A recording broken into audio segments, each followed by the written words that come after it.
প্ৰিয় দৰ্শক, এইবেদন মই আপোনালোকক জনাবলৈ চেষ্টা কৰিম ভাৰত চৰকাৰৰ অধীনত থকা পাব্লিক ছেক্টৰ কোম্পানী NHPC লিমিটেডত সাধাৰণতে কি চাকৰি পদ খালী হয় আৰু কিমান দৰমহা পায়, কি যোগ্যতা থাকিব লাগে, এই সকলোবোৰ তথ্য আপোনালোকক দিবলৈ চেষ্টা কৰিম।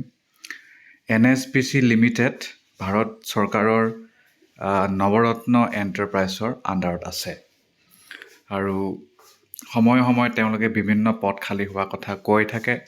তেওঁলোকৰ ৱেবছাইট ভিজিট কৰি থাকিলে সকলো তথ্য গম পাই থাকিব। আৰু এই ভিডিঅ'টিত মই ক'ম নন এক্সিকিউটিভ চাকৰিৰ বিষয়ে। এক্সিকিউটিভ চাকৰিও থাকে, সেইটো বেলেগ হয়, আৰু নন এক্সিকিউটিভ চাকৰি কি হয় ইয়াত আপোনালোকে গম পাই যাব। প্ৰথমটো হৈছে এছিষ্টেণ্ট ৰাজভাষা অফিচাৰ। 40,000 টকাৰ পৰা 1,40,000 টকা বিভিন্ন সময়ত পদ খালী হোৱাৰ কথা তেওঁলোকে ঘোষণা কৰি থাকে। ইয়াৰ বাবে মাষ্টাৰ্ছ ডিগ্ৰী থাকিলেই হ'ল, খালী হিন্দীত থাকিব লাগিব আৰু ইংৰাজী ইলেক্টিভ ছাবজেক্ট ডিগ্ৰী লেভেলত থাকিব লাগিব, আৰু নহ'লে যদি MA ইন ইংলিছ আছে তেতিয়াও হ'ব, খালী হিন্দী ইলেক্টিভ ছাবজেক্ট থাকিব লাগিব আপোনাৰ গ্ৰেজুৱেশ্যন লেভেলত, তেতিয়া আপুনি এলিজিবল। আৰু বয়সটো চেঞ্জ হৈ থাকে, মানে সকলোৰ কাৰণে ছেম নহয়। ৰিজাৰ্ভ সকলৰ কাৰণে 30, আনৰিজাৰ্ভ সকলৰ কাৰণে 30, বাকী সকলৰ কাৰণে বেলেগ আছে সকলো কেটেগৰীৰ কাৰণে। তাৰপিছত পদৰ সংখ্যাও কম বেছি হৈ থাকে, সেইটো নকওঁ ইয়াত। তাৰপিছত ইয়াৰ বাহিৰে পষ্ট কোৱালিফিকেশ্যন এক্সপিৰিয়েঞ্চ বিচাৰিছে 3 বছৰ। নেক্সটটো হৈছে জুনিয়ৰ ইঞ্জিনিয়াৰ চিভিল S1 চাকৰি 29,600 টকাৰ পৰা 1,19,500 টকা। ইয়াৰ কাৰণে 3 বছৰ ৰেগুলাৰ ডিপ্ল'মা থাকিলেই হ'ল চিভিল ইঞ্জিনিয়াৰিঙত, আৰু ভাৰত চৰকাৰৰ দ্বাৰা ৰেকগনাইজ হ'ব লাগিব য'ত আপোনালোকে পঢ়িছে। 60% থাকিবই লাগিব যদি জেনেৰেল OBC EWS, বাকী ৰিজাৰ্ভ কেটেগৰীসকলে 50% পালেই হ'ল। আৰু এক্সপিৰিয়েঞ্চ নালাগে, ইয়াত একো এক্সপিৰিয়েঞ্চ নালাগে। বয়স 30, কিন্তু ৰিজাৰ্ভসকলৰ কাৰণে ৰেহাই আছে, আৰু পদ খালী কম বেছি হৈ থাকে।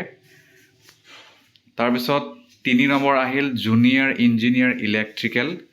জুনিয়ৰ ইঞ্জিনিয়াৰ ইলেক্ট্ৰিকেল S1 29,600 টকাৰ পৰা 1,19,500 টকা। ইয়াৰ কাৰণে ইলেক্ট্ৰিকেল ইঞ্জিনিয়াৰিঙত ডিগ্ৰী থাকিলেই হ'ল, ফুল টাইম ৰেগুলাৰ 3 বছৰীয়া। 60% জেনেৰেল আৰু আনৰিজাৰ্ভ, মানে ৰিজাৰ্ভসকল 50% থাকিলেই হ'ল। ইলেক্ট্ৰিকেল ডিচিপ্লিন বুলি ক'লে ইলেক্ট্ৰিকেলটো থাকিবই, ইলেক্ট্ৰিকেল এণ্ড ইলেক্ট্ৰনিক্স থাকিব, electrical power system, power engineering থাকিব। তাৰপিছত একো বাকী আপোনাক নালাগে, মানে এক্সপিৰিয়েঞ্চ নালাগে। তাৰপিছত জুনিয়ৰ ইঞ্জিনিয়াৰ মেকানিকেল S1 29,600 টকাৰ পৰা 1,19,500 টকা। 3 বছৰীয়া আপোনাৰ ৰেগুলাৰ মেকানিকেল ইঞ্জিনিয়াৰিঙৰ যদি ডিগ্ৰী থাকে, যেতিয়া ইন ফিউচাৰ চাকৰি ওলাব আপুনি ইয়াৰ কাৰণে এলিজিবল হ'ব। চাকৰি কেতিয়া ওলায় কোনেও নাজানে, সেইকাৰণে ৱেবছাইটটো চেক কৰি থাকিব পাৰে। ইয়াতো একেই, বাকী 60% আনৰিজাৰ্ভ, 50% ৰিজাৰ্ভ। বয়সটো ইয়াত 30 দি দিছে। তাৰপিছত নেক্সট দিছে জুনিয়ৰ ইঞ্জিনিয়াৰ S1 ENC 29,600 টকাৰ পৰা 1,19,500 টকা।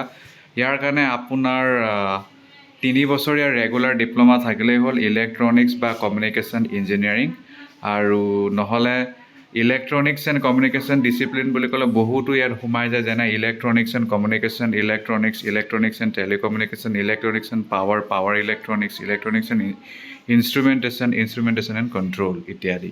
বয়সটো ছেম হয়। তাৰ বাহিৰে ছুপাৰভাইজাৰ IT S1 29,600 টকাৰ পৰা 1,19,500 টকা।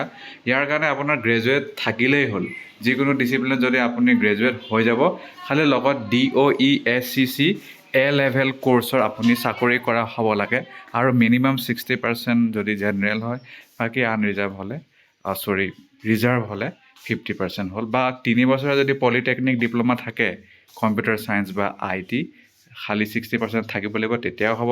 নহ'লে আপোনাৰ BCA BSc computer science IT সেইটো থাকিলেও হ'ব, খালি সেইটো ৰিকগনাইজ ইনষ্টিটিউট আৰু মিনিমাম 60% থাকিব লাগে। আৰু তাৰপিছত ছিনিয়ৰ একাউণ্টেণ্ট একে চেলেৰি 29,600 টকাৰ পৰা 1,19,500 টকা।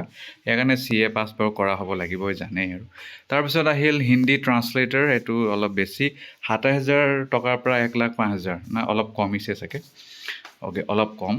তাৰপিছত মাষ্টাৰ্ছ ডিগ্ৰী, এইটো হিন্দী লগত ইংৰাজী এটা ইলেক্টিভ বিষয়, ডিগ্ৰী বিষয়ত মানে সময়ত, নহ'লে MA ইন ইংলিছ, হিন্দী এটা ইলেক্টিভ ছাবজেক্ট হ'লেই হ'ল আৰু সিমানে, পাছ হ'লেই আৰু এবছৰ পষ্ট কোৱালিফিকেশ্যন লাগে আৰু এক্সপিৰিয়েঞ্চ, বা আপুনি ট্ৰান্সলেশ্যনত যদি ডিগ্ৰী ডিপ্ল'মা কৰি থৈছে তেতিয়াও হৈ যাব, তেতিয়াও মানে আপুনি ইয়াৰ কাৰণে এলিজিবল হ'ব, তেনেকুৱা কথা।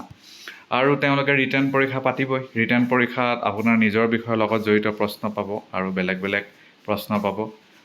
আৰু কোম্পানীয়ে আপোনাক কি দিব? আপোনাক দিব basic pay', dearness allowance, HRA, cafeteria allowance, performance related pay', medical facility, NHPC employees family economic rehabilitation scheme, social security benefit including PF, pension, gratuity, বহুতো লাভ যিটো আপোনালোকে বেলেগ ঠাইত কেতিয়াও নাপায়। আৰু যদি আপুনি চিলেকশ্যন পাই যায় তেতিয়াহ'লে এবছৰ তেতিয়া প্ৰবেশ্যনত থাকিবলগীয়া হ'ব। এপ্লিকেশ্যন ফি সময়ে সময়ে চেঞ্জ হৈ থাকে, মই সেইকাৰণে নকওঁ, আপোনালোকে তেওঁলোকৰ ৱেবছাইট চেক কৰি থাকিলে সকলো তথ্য পাই থাকিব। আৰু কম্পিউটাৰ বেছ যিটো ৰিটাৰ্ণ পৰীক্ষা পাতিব, তাত সাধাৰণতে জেনেৰেল যিসকল পৰে 40%, বাকী ৰিজাৰ্ভসকল 35% থাকিলেই হৈ যাব, তেনেকুৱা কথা। তাৰপিছত আমাৰ গুৱাহাটীতো পৰীক্ষা পাতে তেওঁলোকে, চেণ্টাৰ। ইংলিছ হিন্দী হ'ব মিডিয়াম, 3 ঘণ্টা পৰীক্ষা, 180 minute, 200 marks. Civil electrical mechanical ENC JE কাৰণে, ছুপাৰভাইজাৰ IT এণ্ড ছিনিয়ৰ একাউণ্টেণ্টৰ কাৰণে 200টা কুৱেশ্যন, 140 মাৰ্কছ থাকিব। পেপাৰ 1 আপোনাৰ নিজৰ ডিচিপ্লিন, পেপাৰ 2 থাকিব 30টা প্ৰশ্ন, জেনেৰেল এৱাৰনেছ, পাৰ্ট 3 30টা প্ৰশ্ন ৰিজনিঙৰ ওপৰত। ৰাজভাষা অফিচাৰ আৰু হিন্দী ট্ৰান্সলেটৰৰ কাৰণে পাৰ্ট 1ত থাকিব 40 MCQ, প্ৰত্যেক 1 মাৰ্কে থাকিব, 10টা কুৱেশ্যন থাকিব, ৰিটেন টেষ্ট 10 মাৰ্কে প্ৰত্যেকত থাকিব। পেপাৰ 2 থাকিব 30 MCQ জেনেৰেল এৱাৰনেছ, পাৰ্ট 3 থাকিব 30 MCQ ৰিজনিং, তেনেকুৱা। শুদ্ধ কৰিলে পাব আৰু মাৰ্কছ, শুদ্ধ নকৰিলে আৰু নিগেটিভ হ'লে নিগেটিভ মাৰ্ক ইয়াত আছে, ইয়াত সেইটো কথাটো উল্লেখ কৰি দিছে। এইকেইটাই মূল কথা, মই আপোনালোকক সকলো তথ্য দিবলৈ চেষ্টা কৰিলোঁ, কেনেকৈ কি ওলাই থাকে। আৰু এইটো মই 2025 চনৰ লৈছিলোঁ এডভাৰটাইজমেণ্ট, আপোনালোকক বুজাবলৈ যে কি পদ খালী হয়। এইটো ছেপ্টেম্বৰত ওলাইছিল আৰু অক্টোবৰতে লাষ্ট ডেট আছিল, একেবাৰে আৰম্ভণিতেই। গতিকে নন এক্সিকিউটিভ পদ কি খালী হৈ থাকে সময়ে সময়ে, তাৰ বিষয়ে মই ক'লোঁ। আশা কৰোঁ আপোনালোকে গম পালে আৰু সেইমতে আপোনালোকে নিজক সেই ডিগ্ৰীটো লৈ সাজু কৰি ৰাখিব পাৰিব। ধন্যবাদ।